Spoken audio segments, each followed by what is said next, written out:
it's great. It's so great and wonderful that you watched it with your wife, and we hope that lots of people do watch this. If they're in relationships, to watch it in a couple is a great thing. Did you have a shared experience? Did you like? If I'm not overstepping the mark to ask, how was it for you both? Did you talk about it afterwards? What was it like?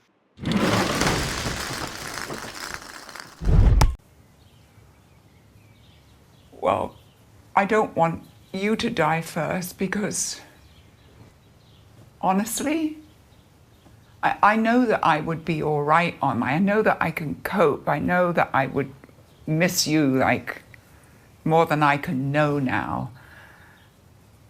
But what it really is for me is like, hey, wait a minute. Who will hold me if you die first? Who will hold me? Yeah. So then I want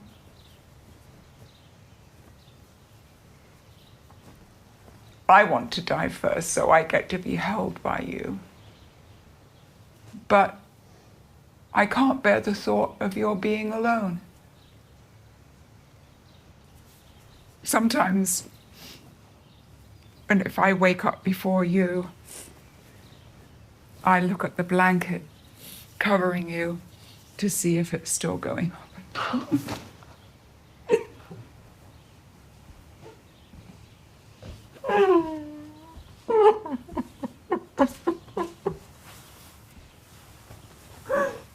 I want like so much more time still. Hi, I'm Chuck Braverman. This is another edition of Westdoc Online. Today we have a terrific documentary that we're going to get to in just a moment, but I want to remind you we're brought to you in part by Real Screen. Real Screen Summit is coming up in Miami this February 3rd to 5th. If you go to westdoc.net and scroll down to the bottom, there's an icon there. You can click on it and get all the information. If you're in the non-scripted documentary reality space, as they like to say, this is the place you should be, February 3rd to 5th in Miami. Not such a bad place to be under any circumstances. Today we are featuring a very unique, interesting cinema verite documentary called Two Strangers Trying Not to Kill Each Other by Jacob Perlmutter and Manon. Ouimet? Tell me that I pronounced that did. Almost correctly. Hi guys, how are you? Good. Really good. Yeah, good to meet you. How are you? Great, thank you. I always like to ask at the beginning, where physically in the world are you speaking from right now? We are in North London, in our home. Yeah. So one couple making a documentary about another couple. And of course, I watched this picture and I didn't realize until rereading all the notes that came with it that you were a couple. And it immediately made me think of part of my career when my then girlfriend, now wife of almost 25 years, and I started out together, and she was a still photographer and I was a filmmaker. And I said to her, I'm going to do this project in Florida, as a matter of fact. Would you like to be my sound man? And of course, in the early days, of the relationship, if I had said, do you want to jump off a building together, she said, sure, I'll be a sound man. What's that? What do I do?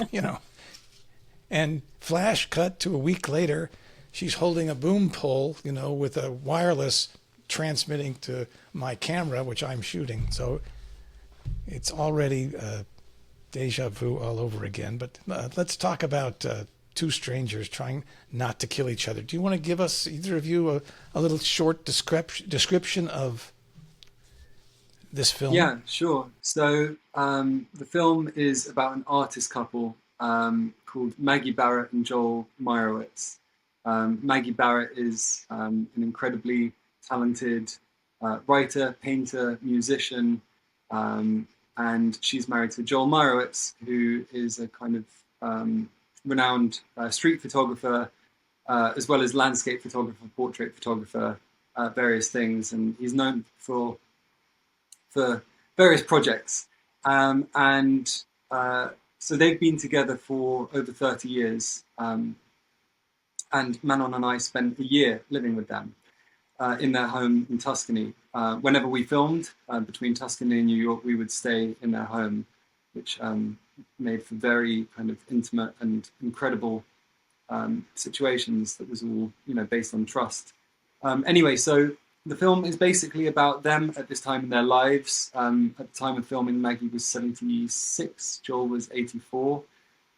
They are wildly in love, which is palpable in the film, and it's a kind of year in the life of them at this stage where they are in love. They are thinking about the ends of their lives and having very real conversations, very intimate conversations about end of life planning, and also facing a very kind of relatable couple dynamic in Joel's world renown and in Maggie's lesser renown, and the ways in which they have to navigate that on a day-to-day basis, and the ways in which that plays out in their relationship, how to navigate that in a respectful and honest way whilst remaining in love and kind of sticking together.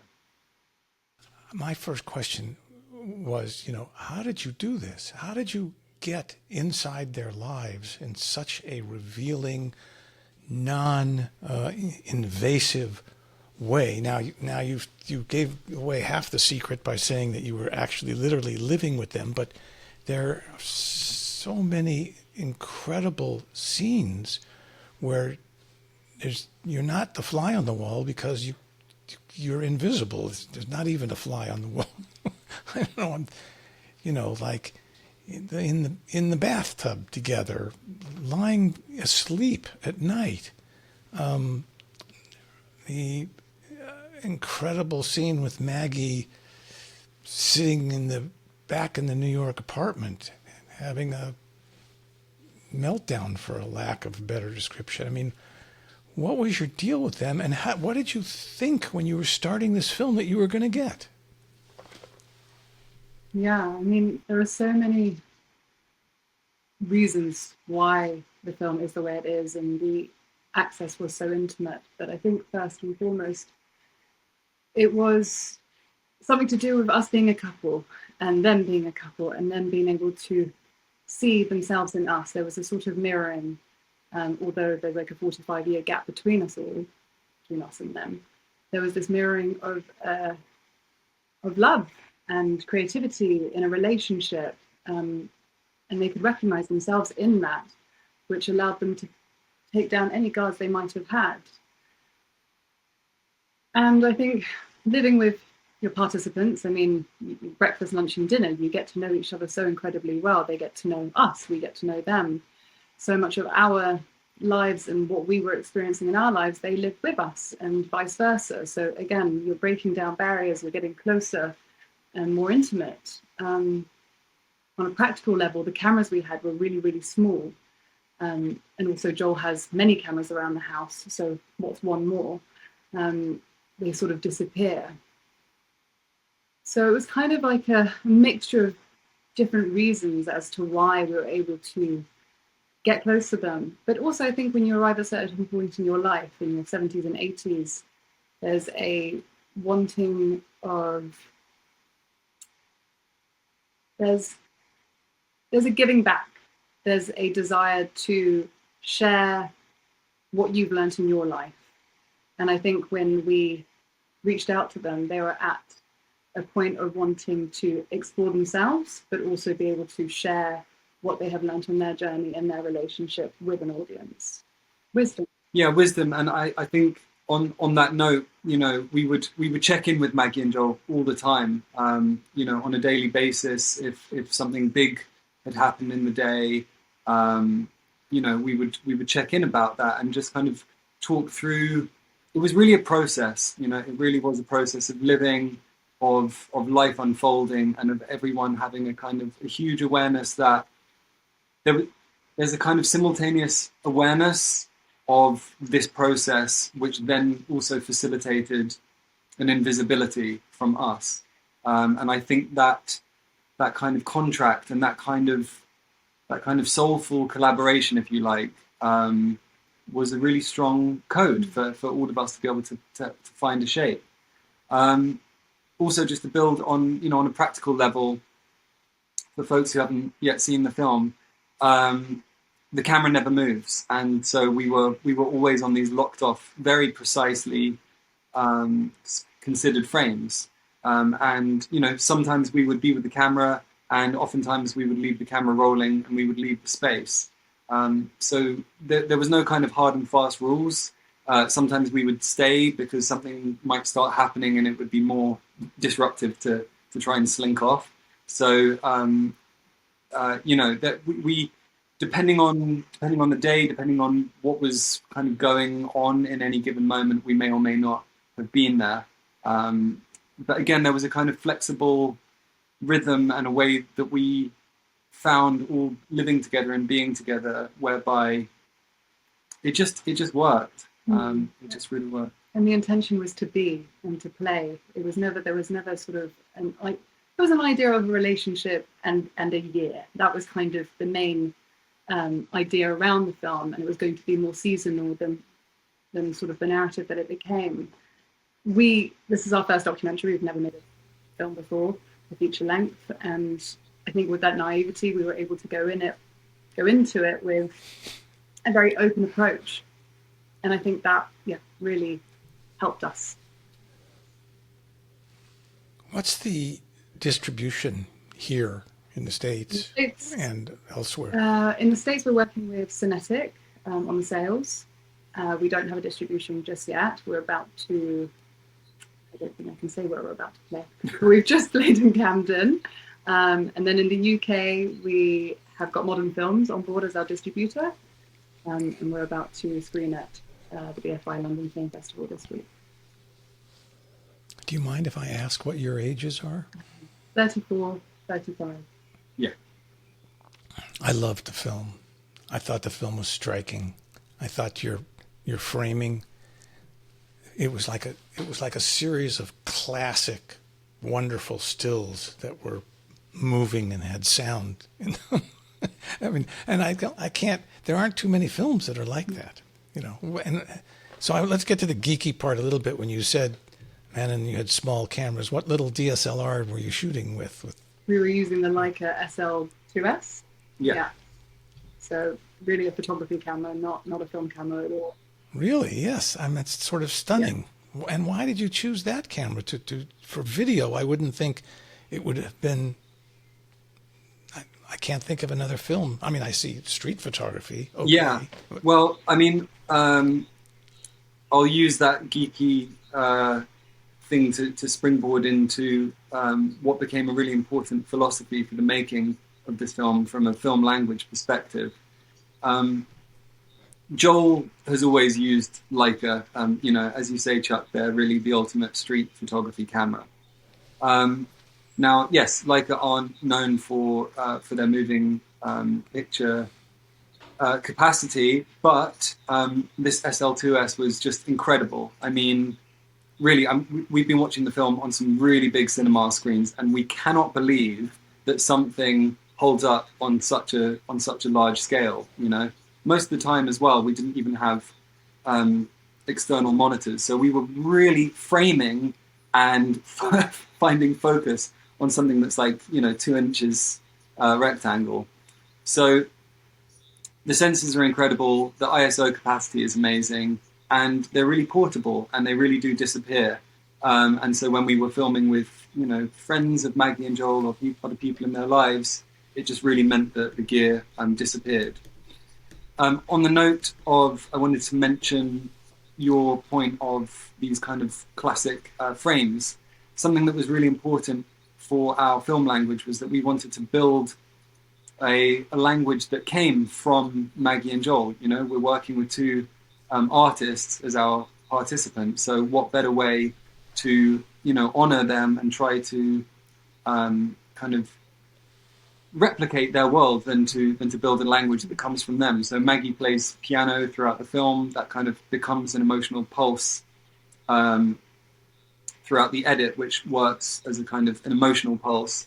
And then when we were working with our composer, Diogo Strauss, Maggie's compositions formed the inspiration for his score. And then similarly with the cinematography, both of us are fans of Joel's work and have been for a long time. You have a history in photography as well. Both of us have histories in photography, and so when it came to framing, street photography, as Joel calls it, is all about playing the frame. And so a lot of the time it's about what's on the edges of frame, which is just as important than what's happening in the middle. And as soon as you lock into that kind of mentality, you can create dynamic frames whereby you're finding kind of visual clues and metaphors and, allowing the audience time to kind of look around the space and find links that you wouldn't necessarily be able to find in a kind of classic close-up. So we found a language that worked for the pace of the film and also felt like it was Maggie and Joel-esque. When did they first see the film and what was their reaction? They first saw the film, I think we were about a week away from the final cut. So it was a very finished film. And it was a real journey. It was very interesting, actually, having them watch the film. They came to Copenhagen, where we were editing with our production company, Final Cut for Real. And their first impression of the film was as if they were watching it as an audience, not as Maggie and Joel, the people on the screens. So they were able to see it objectively for what it was. And then, of course, the experience of actually being on the screen came to conversation, and what it was like to, for Maggie to witness herself in the accident and her recovery, and what it was like for Joel to be on his own and actually be without her. Like, it's very rare that we get an opportunity to be in the other's shoes, and in this film that's presented. So that was very emotional for them. And then, of course, there was the sort of, I guess, responsibility of whether or not to accept themselves as they are on screen, or whether they want to go on a journey of growing from what they saw on screen. But generally speaking, I don't think they had a single note, which was an amazing. So they didn't ask you, would you think about cutting out this little No. piece or this section? I'd rather you didn't say this or They that. felt really seen and represented, and felt that we had captured the essence of the year as it was in its truth. I always find showing the film to whoever is in it the most terrifying part of the entire process. And it is. Yeah, I mean, we didn't have lunch before. What did the night before? But actually, I'm sure everyone going into that process, was having their own internal journey, and of course, we hadn't also shared with them what is going to be in the film, what isn't. It had been a really big year. The other thing that I don't think we've explicitly touched upon is that Maggie slipped and had this accident and broke her femur, and it was very dramatic and traumatizing and a really big deal for her physically and for them as a couple.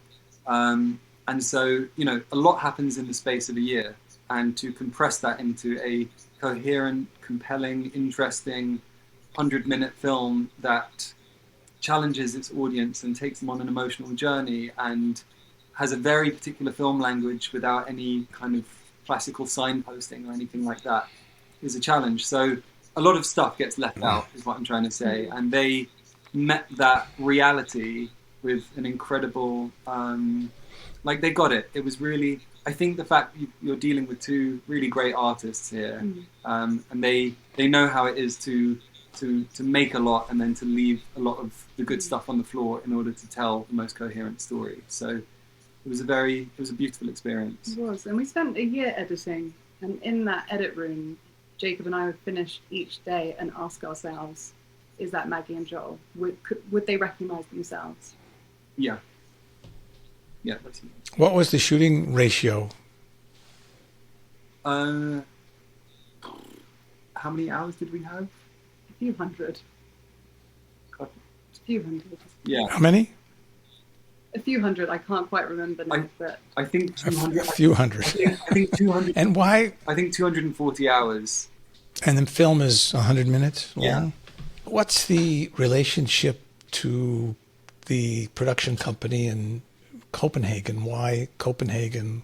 And we'd cut together a small sizzle reel just to show them a 5-minute sample of the film language and of Maggie and Joel and the kind of energy and just a kind of collection of themes. It was still early on and no kind of story, as it were, had unfolded, but we had a collection of themes and they spoke to them.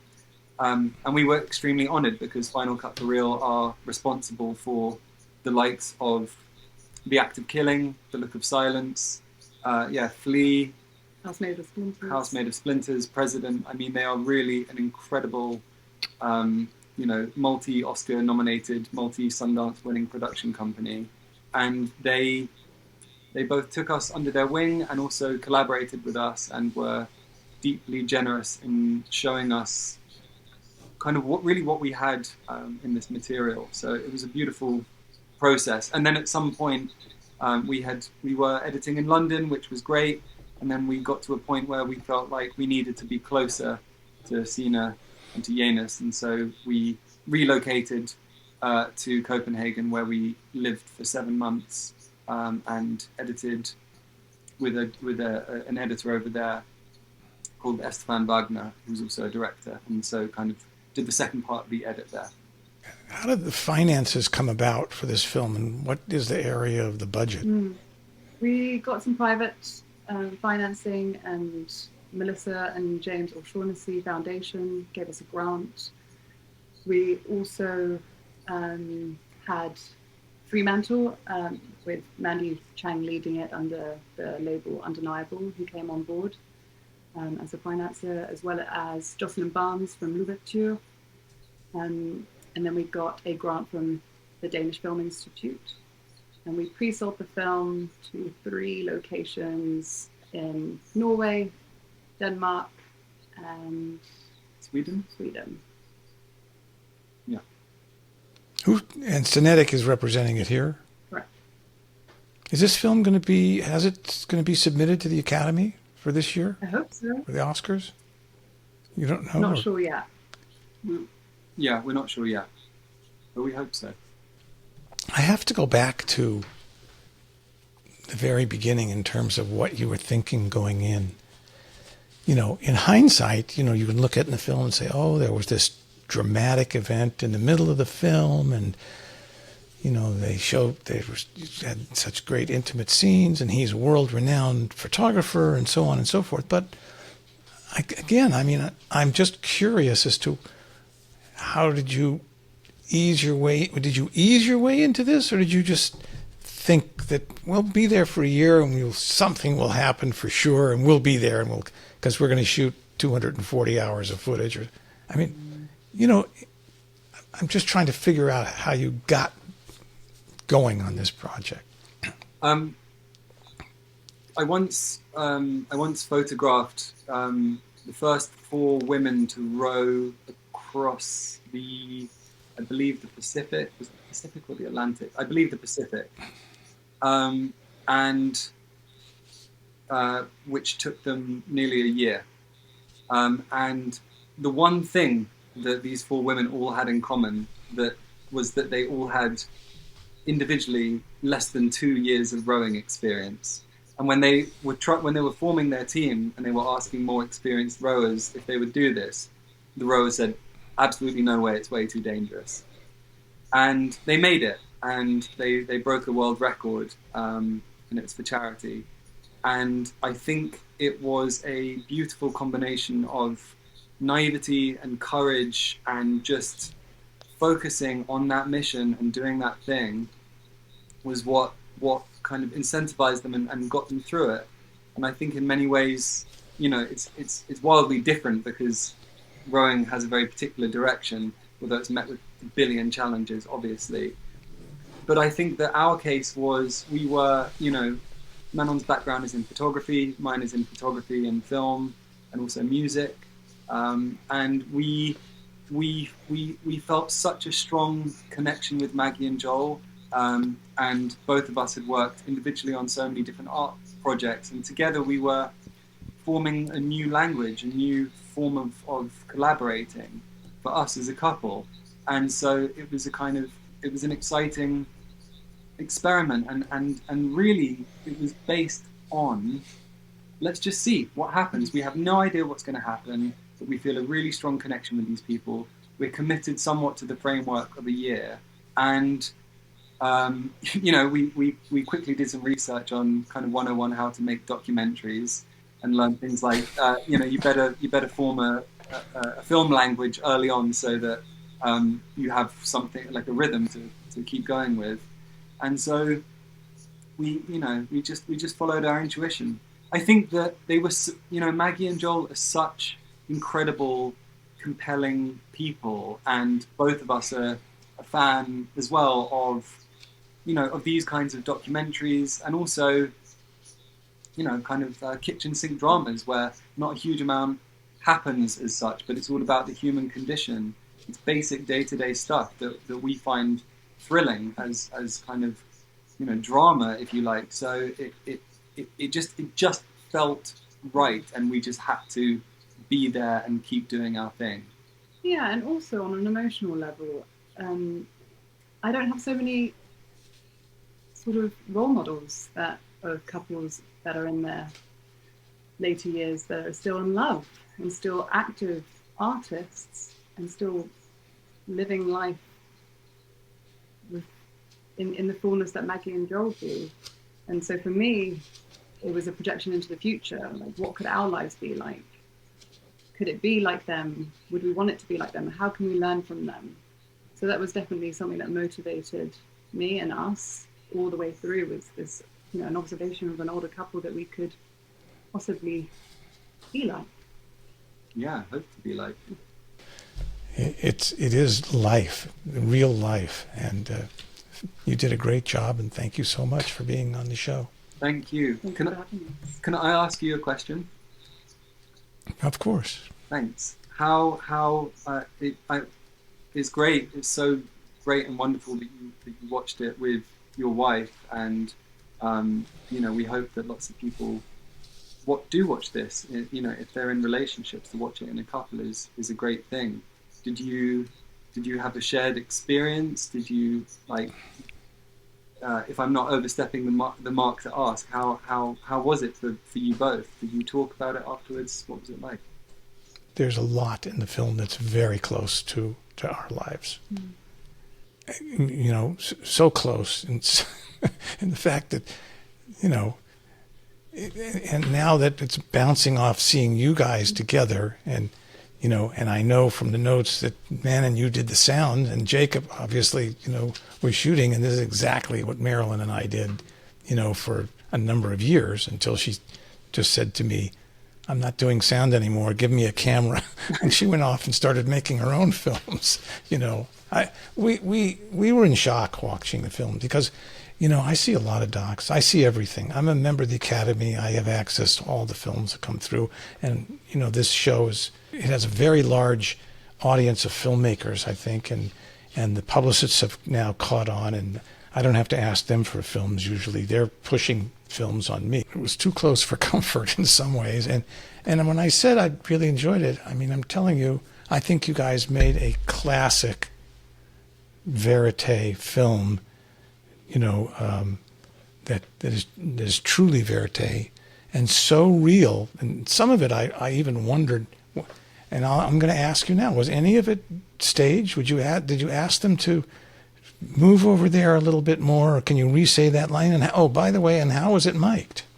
I saw one scene where I thought I saw a transmitter on the back of her dress for a minute, right? So they were wireless, yeah. But yeah. So we would mic them every morning, and we had a few mics planted around the house. I'm just going to add one thing. I was pregnant throughout most of the filming, and so we had a little girl during the edit of the film. So there was a lot of making and a lot of love between everybody. Oh, Chuck, it's so good to meet you and talk with you. Thank you for this. Lovely. Well, thank you.